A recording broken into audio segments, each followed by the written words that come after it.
judokate la plus titrée de l'histoire, Clarisse Agbenienou a failli de jamais rien savoir du destin extraordinaire qui l'attendait. Comme elle l'a confié à Audrey Crespo-Mara, elle est née morte et les médecins voulaient la débrancher. La judokate franco-togolaise de 30 ans Clarisse Agbenienou a failli de ne jamais voir le jour. Avant de réaliser ses multiples exploits, 6 fois championne du monde, dont la dernière 11 mois après son accouchement, cette femme forte, combative et courageuse engagée pour la cause des femmes a connu de multiples obstacles. L'un d'eux remonte à sa naissance, en 1992. Ce dimanche 28 mai, la sportive sera l'invitée d'Audrey Crespo-Mara dans le portrait de 7 à 8 sur TF1. Comme elle l'a détaillé dans un extrait mis en ligne sur le compte Instagram de l'émission, Clarisse Agbenienou ne respirait pas lors de sa venue au monde. Le personnel médical l'a alors crue morte, incitant sa famille à la débrancher. Mais la judokate la plus titrée de l'histoire s'est battue jusqu'au bout et s'est réveillée au moment ultime où tout le monde, sauf sa famille, pensait qu'il n'y avait plus d'espoir.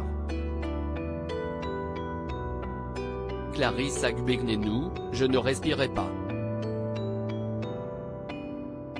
Ils m'ont réanimé, mais ils ont dû m'opérer, et derrière, je suis tombée dans le coma. Ils ont dû m'opérer et me réanimer parce que j'avais un rein qui était mal formé, a détaillé la championne.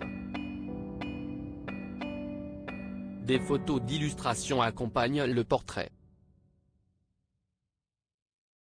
On y voit un bébé prématuré très fragile, relié à des nombreux fils qui le tiennent artificiellement en vie.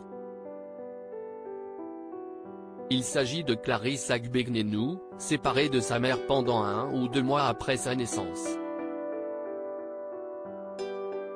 Je ne respirais pas. Ils m'ont réanimé, mais ils ont dû m'opérer, et derrière, je suis tombée dans le coma.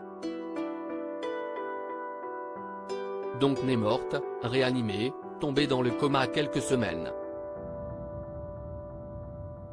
La sportive a raconté à Audrey Crespo-Mara qu'à la suite de ce constat, les médecins ont dit à ses parents qu'il n'était plus possible de la réanimer, qu'elle n'allait pas revenir.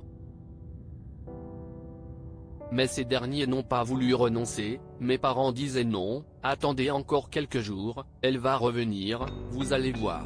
Quelques jours ont passé, et si est finalement au moment le plus critique que le miracle s'est soudain produit, un beau jour, ils sont venus, et ils se sont dit, bon, là, si est trop tard. Et si est le jour où j'ai respiré. Il était temps, ils ont failli me débrancher, confie Clarisse Agbenienou. Combative également pour faire évoluer les statuts de la fédération aujourd'hui, en dehors du sport, cette warrior dès la naissance, comme la qualifient plusieurs internautes à juste titre, cultive des passions saines.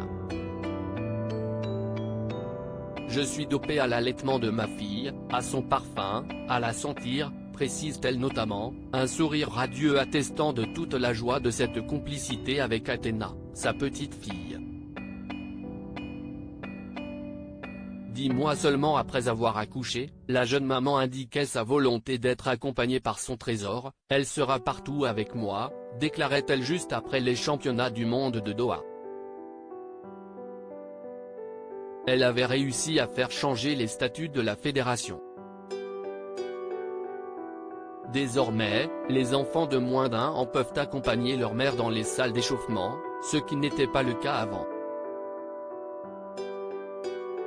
Une évolution nécessaire, ouvrant ainsi la voie à de nombreuses autres sportives qui avaient récemment repris leur carrière après être devenues mères, acquises grâce à la combativité de Clarisse Agbenienou.